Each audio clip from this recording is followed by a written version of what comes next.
Halo, Assalamualaikum semuanya. Gimana kabarnya hari ini? Sehat semuanya ya? Masih bersama saya dengan Ibu Novi Indrayati dalam mata pelajaran pemanduan perjalanan wisata untuk kelas 11 UPW. Hari ini kita mempelajari tentang perangkat pemanduan perjalanan wisata. Mulai kali ini kita masuk di kompetensi dasar yang baru yang kedua, yaitu menyiapkan perangkat pemanduan perjalanan wisata dan melakukan pemeriksaan perangkat pemanduan perjalanan wisata. Nah, apa sih tujuan pembelajaran untuk kompetensi dasar yang baru? Yang pertama, Ananda diharapkan mampu mengidentifikasi perangkat pemanduan perjalanan wisata. Yang kedua, mampu menyiapkan perangkat pemanduan perjalanan wisata. Yang ketiga, mengumpulkan perangkat pemanduan perjalanan wisata. Dan yang keempat, mampu melakukan pemeriksaan perangkat pemanduan perjalanan wisata. Pernahkah Ananda memperhatikan apa saja sih yang dibawa atau yang disiapkan oleh seorang pemandu sebelum melakukan tur? Nah, mari kita simak materinya.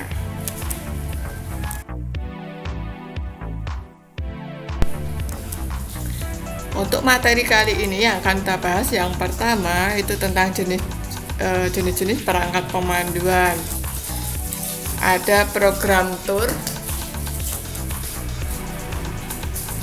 kemudian data wisatawan, perlengkapan dan peralatan yang dibutuhkan, dan checklist perlengkapan dan peralatan. Nanti kita akan bahas pertemuan kali ini. Untuk program tur meliputi yang pertama jenis tur. Jadi sebelum melakukan pemanduan, seorang pemandu harus tahu terlebih dahulu jenis tur yang akan dilaksanakan. Misalnya jika berdasarkan waktunya ada apakah full day tour, tur sehari, apakah multi day tour, tur lebih dari sehari atau half day tour. Bisa juga misalnya berdasarkan tujuannya, apakah memang wisatawan itu melakukan tur murni untuk refreshing atau ada tujuan bisnis atau berpetualang. Nah, di sini seorang pemandu harus menyiapkan informasi terkait dengan jenis tur yang akan dilaksanakan. Kemudian yang kedua itu jadwal perjalanan atau itinerary yang detail. Karena berdasarkan jadwal ini nanti seorang pemandu juga akan lebih mudah menyiapkan informasi apa saja yang harus disiapkan, dan juga rute yang dilalui dan lokasi pemberhentian. Misalnya melalui rute-rute yang khusus, nanti akan melewati apa. Nah, ini akan menjadi informasi tambahan atau informasi yang lebih detail yang akan disampaikan oleh pemandu. Kemudian kondisi perjalanannya, ini juga bisa menjadi bahan penyampaian informasi selama menemani wisatawan. Misalnya nanti melewati pegunungan, sungai, itu nanti akan melewati itu pegunungan apa, sungai apa, misalnya ada sebuah bangunan, itu bangunan apa, dan sebagainya. Nah, selanjutnya yang memang harus diketahui itu detail layanan yang dipesan. Contohnya jika memang tur itu menginap, itu hotel apa namanya, di mana lokasinya, fasilitasnya apa, kemudian restoran yang akan disinggahi itu di mana, kemudian tiket kendaraannya bagaimana, tiket masuknya berapa. Nah, itu menjadi informasi yang memang harus diketahui oleh pemandu. Selanjutnya fasilitas dalam perjalanan yang akan digunakan. Apakah nanti kita akan harus berhenti di pom bensin, atau mungkin setiap kita mengunjungi objek wisata itu kita harus berhenti di toko souvenir dan lain-lain. Oke, selanjutnya perangkat yang harus disiapkan itu ada data peserta tour. Yang pertama adalah data peserta, ini jumlahnya wisatawan berapa, kelompok usia, kebangsaan, misi atau tujuan kunjungan. Jadi ini menjadi sesuatu yang harus disiapkan ini karena memang kita harus tahu ya, seorang pemandu harus tahu nanti jumlah wisatawan yang akan kita dampingi itu berapa orang, kemudian apakah kelompok usianya itu yang lansia atau remaja atau mungkin mahasiswa, pelajar, kemudian kebangsaannya itu dari mana, kemudian misi atau tujuan kunjungan seperti yang sudah saya sampaikan sebelumnya, apakah memang murni refreshing atau ada tujuan di samping itu karena ada bisnis atau mungkin memang ada petualang. Nah, ini harus disiapkan informasinya. Selanjutnya data kedatangan. Ini pemandu harus tahu nama dan nomor penerbangan dari wisatawan, kemudian negara dan kota keberangkatan, dan perkiraan waktu kedatangan. Jangan sampai ada kesalahan informasi. Kemudian daftar nama, itu nama dari para wisatawan, ini sangat penting ya. Sampai tur berakhir pun ini daftar nama itu harus pemandu pegang terus gitu agar tahu ya. Nah, ini data peserta tur yang harus disiapkan. Selanjutnya data yang lain itu data hotel atau tempat melaksanakan kegiatan. Apa sih nama dan alamat hotel atau nama dan alamat objek wisata yang tempat kegiatan nanti, kemudian klasifikasi hotelnya seperti apa, fasilitas hotel atau tempat berlangsungnya kegiatan itu bagaimana, ini perlu kita catat dan nanti kita informasikan kepada wisatawan. Kemudian kekhususan hotel atau tempat berlangsungnya kegiatan, semuanya ini nanti kita dapatkan informasinya dan kita sampaikan informasinya kepada wisatawan. Nah, untuk data peserta tur ini ada kemungkinan permintaan khusus dari wisatawan. Contohnya kursi roda ini untuk disable turis, misalnya ada wisatawan yang memang mudah kelelahan atau mungkin ada kondisi khusus ya yang memang membutuhkan kursi roda, ini harus dicatat dan juga disiapkan jika diperlukan. Kemudian misalnya wisatawan membutuhkan suguhan tari atau mungkin ada penyelenggaraan atraksi wisata yang lainnya, nah ini juga disiapkan jika diperlukan. Kemudian ada kemungkinan ini meeting service di loket imigrasi, pintu bea cukai atau bentuk permintaan lain. Contohnya wisatawan ini perlu didampingi ketika di loket imigrasi atau nanti ketemunya di pintu bea cukai atau ada permintaan yang lain. Permintaan khusus itu opsional, itu apakah dibutuhkan atau tidak, itu tidak kondisional gitu ya. Jika dibutuhkan ya kita siapkan, kalau tidak berarti tidak kita siapkan. Oke, perlengkapan yang diperlukan yang pertama adalah guide order.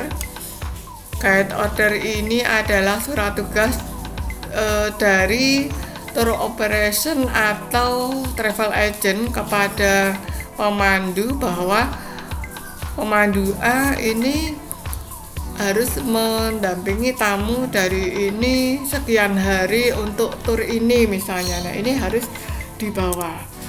Kemudian kendaraan ini sangat penting karena kendaraan adalah sarana yang akan mengajak atau membawa wisatawan untuk mengunjungi satu tempat ke tempat yang lain. Ini kendaraan harus ada konfirmasi ya, apakah memang kendaraannya sudah sesuai dengan yang dibutuhkan dalam suatu tur itu dan sebagainya. Kemudian uang tunai, ini untuk apa? Misalnya nanti untuk membayar parkir atau membayar tip untuk porter atau bellboy atau membayar tiket masuk jika belum dibayar secara non tunai dan lain-lain. Ini seorang pemandu harus membawa uang tunai. Selanjutnya brosur ini biasanya kita berikan kepada wisatawan di awal tur. Gunanya untuk apa? Untuk agar wisatawan tahu jadwal tur atau program tur yang akan dilaksanakan. Jadi ini pemandu harus membawa brosur yang sudah disiapkan oleh travel agentnya. Kemudian souvenir selamat datang, misalnya ini dibutuhkan ya, ini harus disiapkan. Kemudian rangkaian bunga, kadang-kadang ini seorang pemandu mewakili dari travel agent memberi semacam penyambutan, itu berupa rangkaian bunga yang diberikan kepada pimpinan rombongan atau wisatawan. Kemudian paging board, ini adalah papan nama untuk mengidentifikasi dari wisatawan atau rombongan yang datang. Ini agar untuk lebih mengetahui wisatawan kalau ini pemandu yang akan memandu selama tur adalah si A, si B, dan ini paging board ini akan memudahkan wisatawan untuk mengenali pemandu yang akan memandunya selama tur nanti. Tur itinerary sudah saya sampaikan tadi. Tur itinerary ini adalah jadwal perjalanan wisata. Ini memang harus dipegang oleh pemandu. Jadi nanti agar tahu ya detailnya, habis dari sini mau kemana, apa yang harus dilakukan. Nah, ini detailnya ada di situ. Kemudian pita, label atau group baggage tag, misalnya dalam suatu rombongan ini biasanya banyak membawa koper ya. Nah, ini membutuhkan pita untuk misalnya warna merah misalnya, atau label tertentu, atau tag untuk kopernya itu warnanya apa yang sama semuanya dan akan diletakkan atau ditaruh di koper dari wisatawan untuk memudahkan mencarinya. Dan selanjutnya adalah pakaian seragam dan grooming. Sangat penting bagi pemandu untuk menyiapkan atau menggunakan seragam tentu saja sesuai dengan travel agent atau tour operation yang menugaskannya. Misalnya ini menggunakan rompi khusus atau menggunakan baju khusus yang menjadi ciri khas atau yang memudahkan wisatawan untuk menandainya. Kemudian grooming juga harus diperhatikan, itu penampilan pribadi dari pemandu wisata. Itu mulai dari ujung rambut sampai ujung kaki, ini semuanya dipersiapkan dengan baik dan harus rapi, kondisi rapi dan bersih. Kemudian kita juga butuh obat-obatan untuk P3K. Kita juga misalnya kita butuh perlengkapan pada tur khusus, contohnya memang ada camping berarti membutuhkan tenda, kita mau menyelam berarti ada peralatan selam, atau mungkin kita butuh kano, atau jika pendakian kita butuh peralatan yang digunakan selama pendakian nanti. Ini harus dicatat dan dipersiapkan sebelumnya. Nah, yang penting lagi ada perangkat yang disiapkan, yaitu checklist perlengkapan. Nah, ini kebanyakan paket tur dibeli oleh pelanggan karena membaca melalui brosur atau internet. Jadi pastikan pelanggan ini atau wisatawan mengetahui apa yang termasuk dan tidak termasuk, karena kadang-kadang hanya sekilas kemudian wisatawan langsung pesan dan tanpa mengetahui detailnya. Nah, pemandu ini harus nanti menyampaikan. Contohnya nih, jika camping, ini perlengkapan tidurnya siapa yang menyediakan, apakah dari travel agentnya ataukah dari wisatawan itu masing-masing.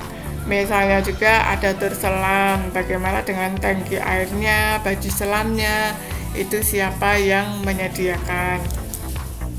Kemudian misalnya trekking tour, ini apakah wisatawannya membawa sepatu dan tas trekking sendiri atau memang disiapkan oleh pihak travel agent. Nah, ini harus sangat jelas dan memang harus disampaikan oleh wisatawan.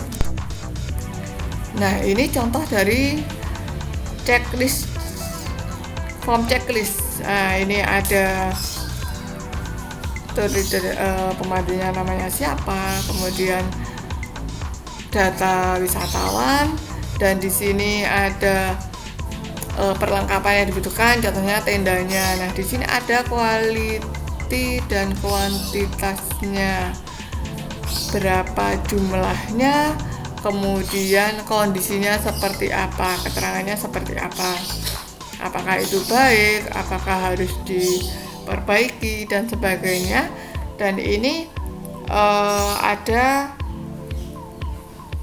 tanda tangan atau harus dicek oleh pihak yang ketiga. Ini dari contoh dari form checklistnya. Nah, bagaimana detailnya? Ini jadi syarat checklist perlengkapan yang saya sampaikan tadi. Yang pertama, ini harus logis dan komprehensif. Logis ini harus memang sesuai dengan kebutuhan, ya, harus real. Kemudian komprehensif itu harus mencakupi semuanya. Nah, ini apakah sudah dari tur yang dilaksanakan tuh, apakah perlengkapan itu betul-betul sesuai dan juga sudah semuanya mencakup atau sudah memenuhi aturannya. Kemudian terdapat kolom pengecekan. Tadi sudah ada ya, ada kuantitas dan kualitas. Jumlahnya berapa tadi, tendanya jumlahnya berapa, kualitasnya seperti apa, apakah dalam kondisi yang baik atau misalnya kurang talinya ya, satu sobek misalnya, itu harus disampaikan juga di form checklistnya. Kemudian terdapat kolom pengecekan oleh pihak lain. Jadi tidak hanya pemandu saja yang ngecek, tetapi pihak yang lainnya juga ngecek, misalnya oleh pihak travel agent. Itu tadi sudah ada kolomnya ya di bawah, dan juga semua dari perlengkapan yang